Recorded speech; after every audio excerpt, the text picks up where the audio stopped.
ન્યાયસભા વિશે શું કહી રહ્યા છે ચિરાગભાઈ? કેમ કે કોણ દોષ અને કોણ દુશ્મન, એટલે શું કહી રહ્યા છે? અને ચિરાગભાઈ કહે છે નોકરીઓ ને લાખ રૂપિયા આપણી પાસે કંઈ હોય નહીં, ને કેમ નોકરી આમ. તે ચિરાગભાઈ વિશે ચિરાગભાઈ તમને જણાવે છે. પૂર્ણ થઈ અને ઘણી બધી બાબતો દરેકના મનમાં છે, માનસપટમાં છે. અને ખરેખર દોસ્ત કોણ છે અને દુશ્મન કોણ છે તેના વચ્ચેની પરખ હજી આપણે નથી સમજી શકતા.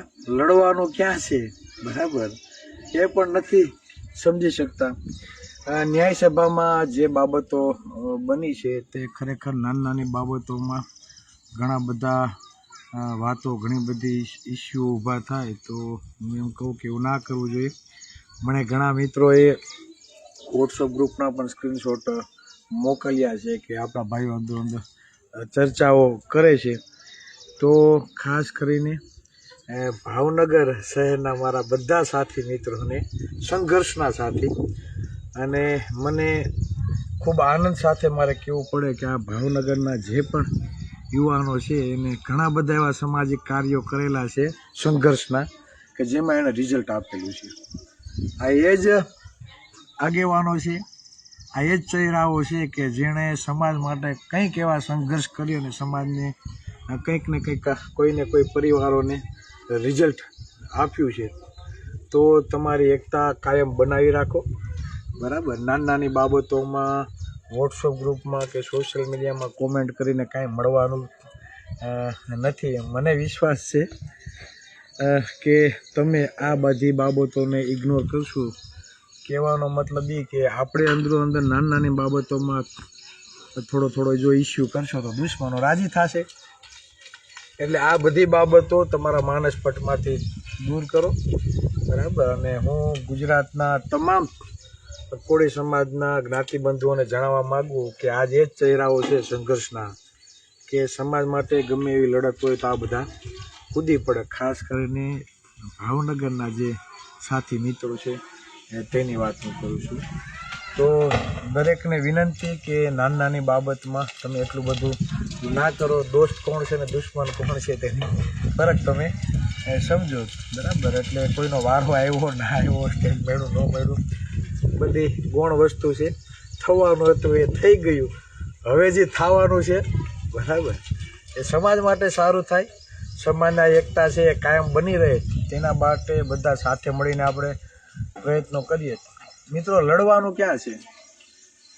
આપણે છે ને ઓલા ભાગમાં બાપાએ એક ભાઈને વધારે શાહનો શેઢો આપી દીધો હોય ને તો એને અમે આપણે બળા લઈએ છીએ. એને હોતાને કોર્ટમાં લઈને જાય છે કે બાપાના મિલકતમાંથી એક શાહ મને ઓછો આવ્યો છે, એને અમે બળા લઈએ. મેરે વ્યવહાર નથી રાખતા.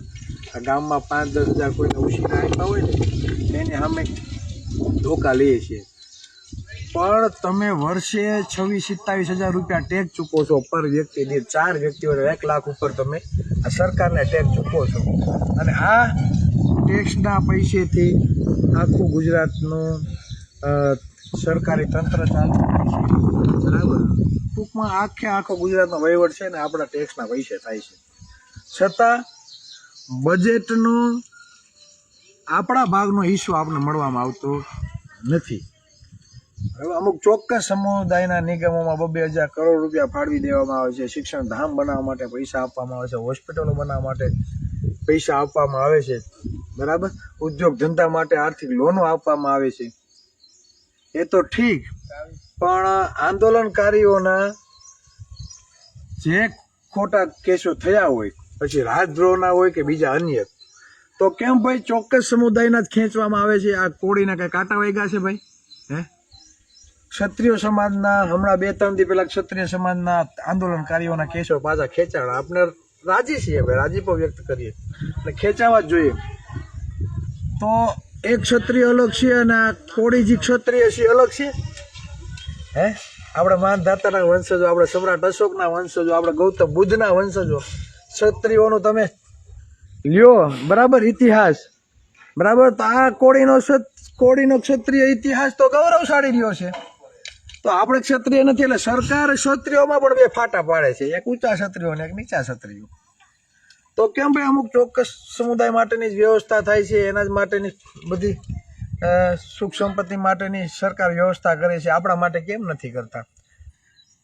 સમજાય છે? એટલે લડવાનું ક્યાં છે ત્યાં છે. હજી પણ ઘણા ખોટા ગુનાઓ આપણા સમાજ ઉપર છે, તો ત્યાં લડવાનું છે અને કહેવાનું છે કે ભાઈ પાટીદાર અને ક્ષત્રિય સમાજના કેસો ખેંચાય તો કોળીના કેમ ને વટથી તમારે ખેંચવા પડે, બરાબર? અમે કાંઈ કોઈના વાહિંદા કરવા કે તમારા કોઈના દાડિયા કરવા માટે અમે જન્મ નથી લીધો.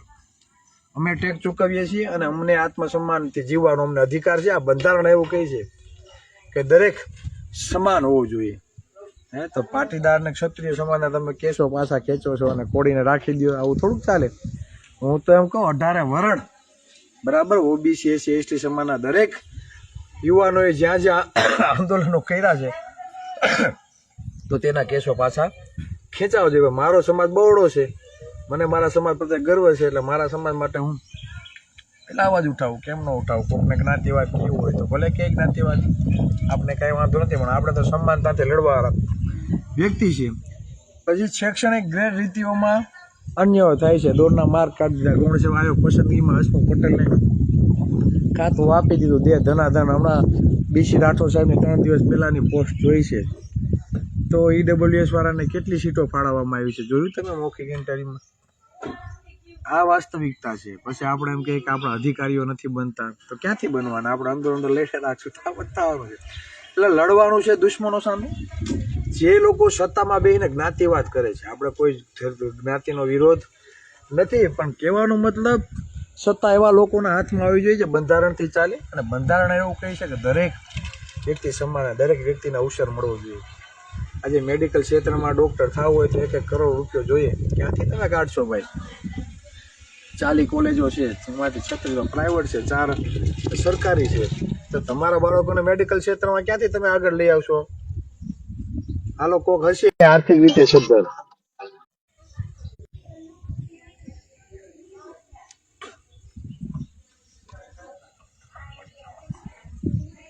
કોઈ કદાચ હશે આર્થિક રીતે સદ્ધર, બરાબર, તો હું તો કહું લાખ રૂપિયો જેનો પગાર છે ને ભાઈ, લાખ રૂપિયો કદાચ કોઈનો પગાર હશે ને, એ એના દીકરાને તમે MBBS નહીં બનાવી શકો. પછી IAS IPS અધિકારીનો તો વાત જ જવા દો. આપને યોગ્ય પ્રમાણમાં અવસર મળતો જ નથી, બરાબર? આપને યોગ્ય પ્રમાણમાં અવસર મળતો જ નથી, તો આપણા IAS IPS અધિકારીઓ ક્યાંથી મળવાના છે ભાઈ? હમણાં શિક્ષણની ભરતી જો હમણાં કોઈકે લખ્યું વિપુલભાઈ માળમે, બરાબર, પ્રાઇમરી શિક્ષકોની ભરતી, માધ્યમિક શિક્ષકોની ભરતી, શિક્ષકોની ભરતીમાં કેટલો અન્યાય તો કોણ અવાજ ઉઠાવે? એટલે કહેવાનું એમ છે કે જાતિવાદી લોકો, બરાબર, આપણા લોકોને જે અન્યાય કરે છે તેના માટે આપણે અવાજ ઉઠાવવો જોઈએ કે નહીં, કે અંદર અંદરના ઝઘડા કરવા જોઈએ. અંદરો અંદર ઝઘડા જે વ્યક્તિ કરે છે તેને એટલું વિચારવું જોઈએ કે દુશ્મનો સામે લડો. અંદર અંદર લડીને કાંઈ ફાયદો નથી. જવાનો થાય, જે દિવસો ગયા છે પાછા કાંઈ આવવાના નથી. પણ આપણે આપણા સમાજને કંઈક નવી દિશામાં લઈ જઈએ, આપણા સમાજને કંઈક લાંબા ગાળાનું આપણે આપીએ કે આપણે દરેકને સમાનતા આપી શકીએ, અને જે બનાવો બને છે ભવિષ્યમાં ના બને, બરાબર, તે બાબતે આપણે આગળ વિચારીએ, ભાજપ ભગાડીએ, બરાબર, અને આ સમાજને શાસક સમાજના નિર્ણયમાં એક થવા માટે અને ગામે ગામ આપણે યુનિટી બને, બરાબર, દરરોજ અઠવાડિયે 1 કલાક ભેગા થઈએ એવું કંઈક આયોજન કરીએ અને સાથે મળી સમાજના સામાજિક, શૈક્ષણિક, રાજકીય અને આર્થિક ઉત્થાન માટે કંઈક પ્રયત્નો કરીએ, બરાબર, તો જ મને એવું લાગે કે આપણે કંઈક અંશે સમાજને ફાયદો આપણે કરાવશું. અને જે વોટ્સઅપ ગ્રુપમાં ચર્ચાઓ થાય છે, તો એ વોટ્સઅપ ગ્રુપના એડમિનોને નમ્ર વિનંતી કે થોડાક 2-3 દિવસ તમે એ ગ્રુપ બંધ કરી દો, એટલે કોઈ ભાઈઓ વચ્ચે મતભેદ ના થાય. એટલે હું તો એમ કહું કે 2-3 દિવસ એવું લાગે તો ગ્રુપ તમે બંધ કરી દો. અને કોઈ ભાઈ ફોન કરીને મને કહેવું નહીં ચિરાગભાઈ તમને ખોટું લાગ્યું, આવું થયું તેવું થયું, કાંઈ ખોટું લાગ્યું નથી. આપણું કામ આપણે ચાલુ રાખો, બરાબર. મેં મારા મંતવ્યો ત્યાં સ્ટેજ ઉપર જ આપી દીધા છે, મીડિયાવાળાને પણ આપી દીધા છે, બરાબર. એટલે કોઈએ કાંઈ નારાજગી વ્યક્ત કરવાની નથી. હું પણ નારાજ નથી અને તમે પણ નારાજ ન રહો. ઓલા મારા બેટા જાતિવાદ કરીને સત્તામાં બેસી 25,000 50,000 કરોડ પોતાના ચોક્કસ સમુદાય માટે વાપરે છે. વિચાર કરો તમે. અને આપણે શું કરીએ છીએ? આપણે અંદર લડવાનું છે. હે માલ પોવા ન્યા છે, રસ ગાંધીનગર ખીચડી રંધાય છે. તો રસોડા ઉપર કબજો કરો તો જ તમને યોગ્ય પીરસવાનો મળશે. આગામી દિવસોમાં જે સમાજ ઉપર ખોટા ગુના દાખલ થયા છે તેના માટે આપણે લડવાનું છે. બજેટ માટે પણ આપણે લડવાનું છે કે ભાઈ બિન અનામત વર્ગને તમે 2,000 કરોડ રૂપિયા આપો છો તો કોળી અને ઠાકોર વિકાસને કેમ નહીં? બરાબર, આ તમારી ભીખ જોતી નથી. તાળા લઈને આવીએ છીએ, મારી દો. બરાબર, પણ ભિખારી એ સમજો છો અમને તમે ભીખ નાખો છો એમ. તમે જે બજેટ ફાળવો છો નિગમમાં એ પછાતપણું દૂર કરવા માટે તમે આપો છો. આ તો વસ્તુ એવી થઈ ગઈ છે જે લોકો આર્થિક રીતે સદ્ધર છે તેના સમુદાય માટેના વિકાસની વ્યવસ્થા તમે પહેલાં કરો છો. અને ઓબીસી સમાજના લોકો ભળે દાળિયા કરી રાખે, મજૂરી કામ કરે, કોઈ પ્રાઇવેટ કંપનીમાં ભલે કોઈની ગુલામી કરી રાખે, એ લોકો સુખી સંપન્ન ના થવા જોઈએ, એ લોકો શિક્ષિત ન થવા જોઈએ, એટલે ગામડાની સ્કૂલો બંધ કરી દીધી. તો આ બધી લડત છે, આ બધા મૂળભૂત સમસ્યા છે, આ બધી મૂળભૂત બાબતો છે. હક અને અધિકાર માટે દુશ્મનો સામે લડવું પડે, ભાઈઓ સામે નહીં. એટલે બધી બાબતો, ઘણી એવી સમાજમાં બાબતો હોય તો આપણે જતી કરવી પડે. મેં મારા અંદર પણ મેં ઘણું બધું પરિવર્તન કર્યું છે. બાકી તમને ખ્યાલ જ છે કે ચિરાગભાઈ પહેલાં કેવા હતા ને અત્યારે થોડોક ચેન્જીસ આવ્યો છે. તો એવું થોડું લાગે, કેમ કે જેમ જેમ આગળ જાય એમ એમ થોડુંક બુદ્ધિનો મને એવું લાગે કે થોડોક વિકાસ થાય છે. એટલે બને ત્યાં લગી સમાજને કંઈ નુકસાન ના થાય. નકર તમને ખ્યાલ છે કે બધાની પહેલાં હું જ ફાયર થઈ ગયો, બરાબર.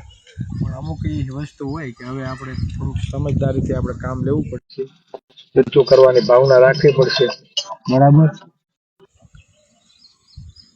જતું કરવાની ભાવના રાખવી પડશે, બરાબર. તો જ આપણે કંઈક